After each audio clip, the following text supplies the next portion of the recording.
Welcome to the summary of the data meeting number 5 between myself, Nicholas Andrews, and Hannah Stevens. In our discussion, we had our general meeting, and prior to the meeting, we made sure to communicate and share our documents using Google Docs, since we were both very familiar from our collaboration in our groups using Google Docs. And Hannah shared all of her data using the link supplied, and I shared mine with her as well using that link supplied. Prior to the meeting, we communicated on what parts to focus on. And from Hannah, she told me that the professor asked her about integrating more technology, as well as adding details to the data action plan. For my group, the professor said to look into using small groups in individual plans, as well as seeing if there's any additional technologies we could use in our data action plan. We focused on those prior to the meeting and looked over each other's data, so we brought some notes to use and that we could offer support for each other's meetings. We decided to hold our meeting on Sunday, July 24th, around 5 p.m. using Google Hangouts. The meeting lasted for approximately an hour, although it took us a moment to get started since we both had never started a Google Hangouts meeting before with new people.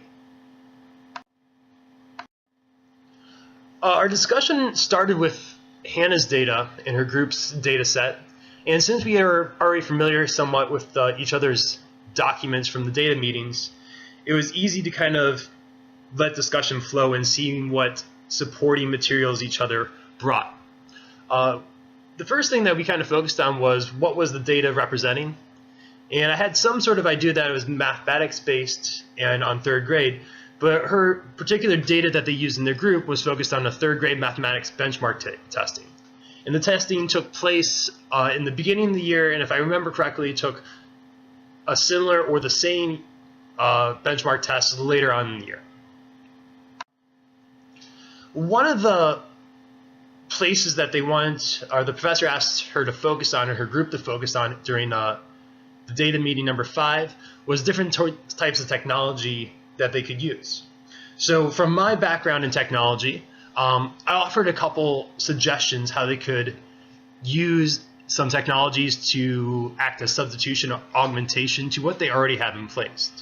Some of the things I recommended to her was using Kahoot, and I explained how it works on devices, and it's a multiple choice style test, and also uses principles of gamification, making it a game-like system where students are rewarded points based on how quickly they're able to answer a question, and are also ranked after every question and by the end of the assessment or kind of problems they're working on. We also talked about Quizlet, which was another one that I have just become familiarized with, where it offers similar features of doing online multiple choice tests, but also includes other features, for instance, matching different problems with their appropriate answers, where students actually are timed. They're given 10 different problems with 10 different solutions on the screen, and they have to click or drag the answer to the problem or the problem to the answer, and they're timed and awarded points based on completing that activity.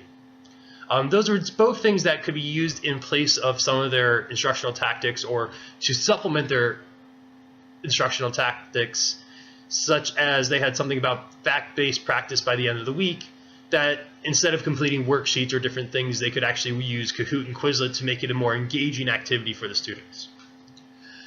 Through our discussions, I also offered some other technologies, including facts about instructional videos. One of the things I recommended was using Khan Academy, that has videos aligned to the content of multiplication and division that their data was based on.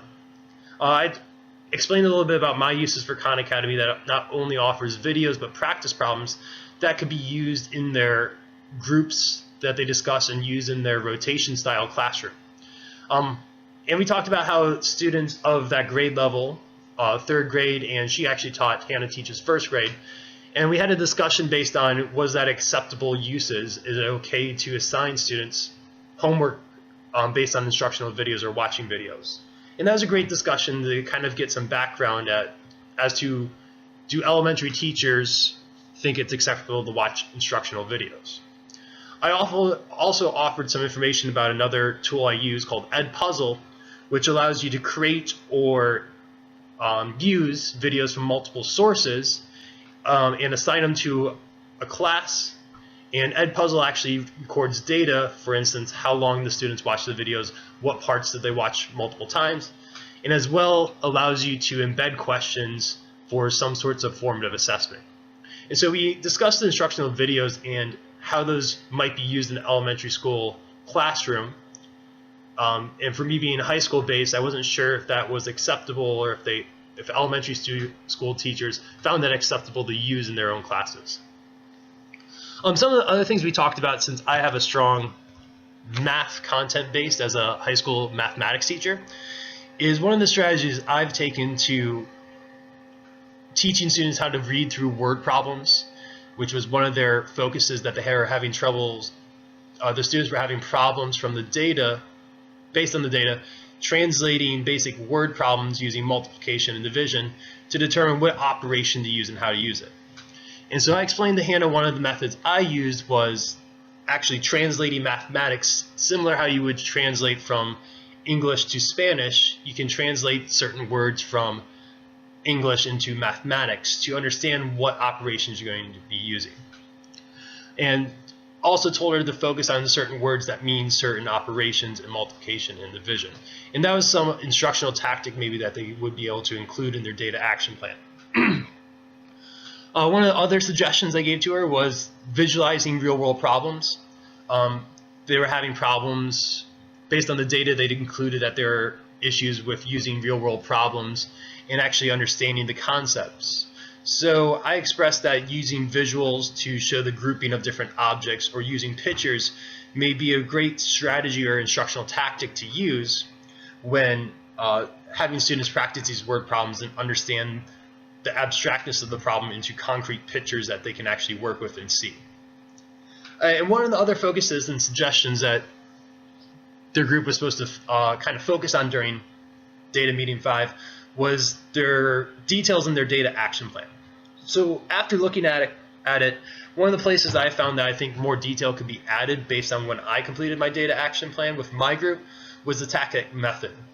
They included basic understanding of this will be an independent practice, but they didn't go into what type of independent practice they were doing. Was it going to be a worksheet, or was there online technology quiz? So I told her that maybe in the future in a data action plan, a suggestion would be to add more explicit details into what exactly are the students doing. Maybe it is small group, but what are they doing in those small groups? Is it a worksheet? Are they watching videos? Are they working with the teacher? Those were some of the suggestions I had based on our data.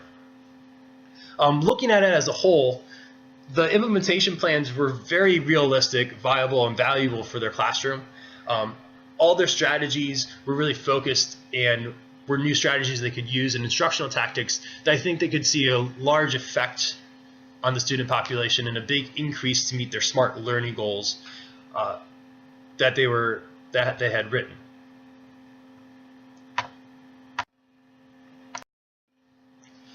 The next part of our meeting was discussion based on my group's data, which we discussed first what was kind of the background of the data. And so my group, we were focused on different geometry chapter test scores, not from my own geometry class, but one of my group mates' geometry classes, and how they compared different classes. And kind of overall discussion of that data and what we were looking at, and luckily we had shared our documents beforehand, so Hannah came in with some basic understanding of the data and looking at it. Some highlights of our discussion was based on small groups and rotations in the classroom. That was one of the suggestions for Data Meeting 5 that the professor wanted us to discuss. So reading from their data action plan, it seemed like they had a lot more of different small group and individual plans. So a lot of my discussion with Hannah was based on what kind of tactics do they use in their small groups, and trying to generate some ideas on how they use those small groups at the elementary level, and how I may be able to generate some ideas to translate into the high school geometry class and could include in our data action plan. She offered some very good intel on how they manage the classroom groups. The basic understanding was during their mathematic time that they use throughout the day is that she might do small individual lessons with different pull-out groups. But during that time, there's actually several different rotation stations where students are completing different tasks. For instance, she expressed that one of the groups might be working on the smart board doing some sort of activity using the board. Other students might be using the computers to complete another task based on the same mathematical concepts. Some students are working on worksheets, and some students are looking at vocabulary. And that the small groups that she uses are all of mixed ability, mixing low-level mathematical students to high-level students, so that they have each other to support each other. The high levels can support the low levels, and everyone's kind of working together. While she's doing these small groups in the rotations of the class, she also does pull-out groups where she gives students, small groups of students, individual instruction. So within all those groups, she'll pull out several of the high-level students that while the rotations are going on, the high-level students will come and work with her and get some individual instruction or small group instruction based on the concepts they're covering. She'll continue that, she'll let them go, and then she might have the low-level students come and work with her for a while everyone else is still rotating through the stations in a timely fashion. For me, that offered a lot of insight into how I could organize small groups in my own classroom. And generally seeing that at the elementary school level, they use a lot of these small group rotations, but by the high school level, it has turned into more of a teacher-led discussion where everyone's doing the same thing at the same time, and kind of opened up some ideas for myself to use in my own teaching strategies, as well as things that we could implement into our data action plan, or could have implemented into our data action plan under tactic methods, using small group rotations and individual pullouts to really stress some of the problem areas for students. One of the other things that my group is focusing on through our SMART learning goals was vocabulary. And so Hannah offers some suggestions that she uses with teaching the younger elementary students different vocabulary. And she recommended using flashcards or matching cards to review certain vocabulary. Some of the activities she said is that she'll have students create a card with the word and maybe a card with the definition or a picture, and that each student will maybe create different sets of cards, and then they can exchange with other students so that they can practice using other people's cards, the different vocabulary, kind of in a matching format, or generally just creating flashcards to have students reviewing vocabulary on what words mean what in the mathematical sense. We also had some discussions based on students creating their own real-world problems and sharing those problems with each other or with themselves, that they have to solve those problems to practice that real-world application of right triangles. She also recommended that could be done as creating review problems, that students could create their own review problems based on the concepts taught in class, and that those problems could be shared with other students or used by that student to kind of evaluate themselves on, do they understand the content and are they prepared for this, for the Chapter 10 test that we explored in our data. As we talked about the implementation plans, we really decided that yes, they seem very realistic, viable, and valuable for our classroom, or for this certain classroom based on the data, and that a lot of the strategies had a lot of good ideas to use, and hopefully integrate some ideas using technology to kind of push that learning forward. And it does seem likely, based on the data action plan, Hannah discussed that it does seem pretty likely that teaching and learning will improve, and that there's definitely new ideas being used that will hopefully improve the learning gaps and instructional gaps that were apparent from our data and artifacts that we collected. From this, in kind of just a brief meeting, looking at the strengths and weaknesses, our strengths, we definitely had a lot to offer for each other and suggestions for improvements based on what we were asked to explore in Data Mean in 5. She offered a lot of information about small groups and rotation style classroom, as I was able to give her a lot of ideas into more of the mathematical content and pedagogy, and how to use or incorporate some different technologies into their data action plan. We also, again, kind of shared some different teaching methods. I shared some of the things I've used to help with word problems in multiplication and division. And she was able to share some ideas about the small groups and that style of rotation style of teaching, and how she uses mixed groups and pull-out groups of the same level. And we also had a great time. It was easy to collaborate based on the skills we've developed with the technology.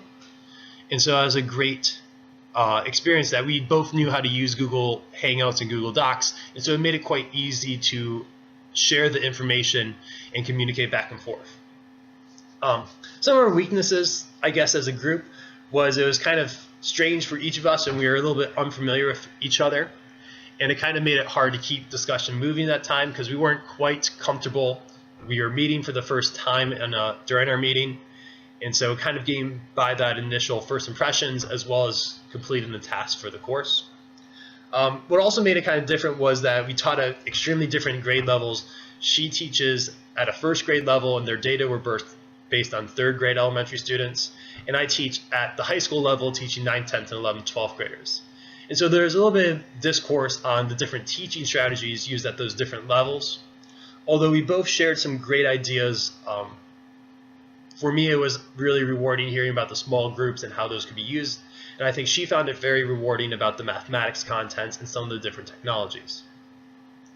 We did have a couple of issues with technology when we started. We tried to start our meeting at 5 p.m., but neither one of us realized that it was a little bit difficult and hard to establish a Google Hangout conversation. And so it took some time that we ran about 10 minutes late to our meeting time before we were able to start a communication or start a message back and forth and start the video conferencing to complete the meeting. That seems to be it, and hopefully it wasn't too long. Enjoy.